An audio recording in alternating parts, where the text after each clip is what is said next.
In today's video, I'm going to teach you how to use a mirror column in automations when using Monday.com.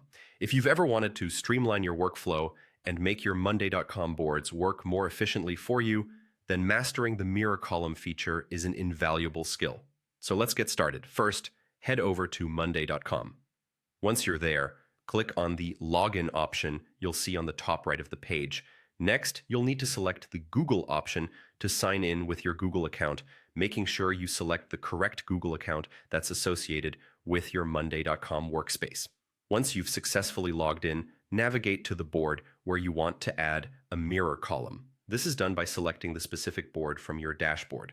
On your selected board, look for the plus icon, which you'll find at the top of your table.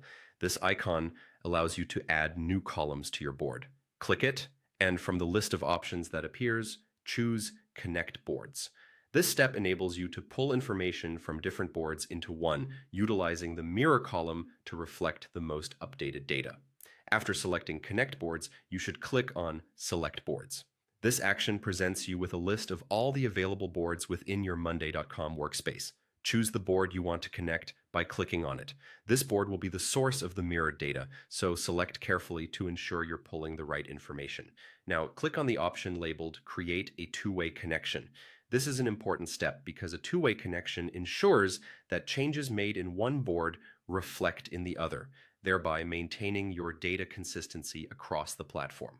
Once you've set up the connection, click Connect Boards. The two boards are now linked, and you're ready for the next part, the mirror column feature. Click on Create a Mirror Column. This action brings us closer to the core function of our task today. The mirror column lets you view information from the connected board within your current board. It's a powerful way of keeping track of data metrics from different streams without having to switch back and forth between different boards. Finally, the last step is to decide what specific data you want to mirror. Choose the data field you wish to reflect in your current board based on your workflow needs. This might include items such as timelines, task progress, or budget numbers, whatever helps visualize your project status more effectively.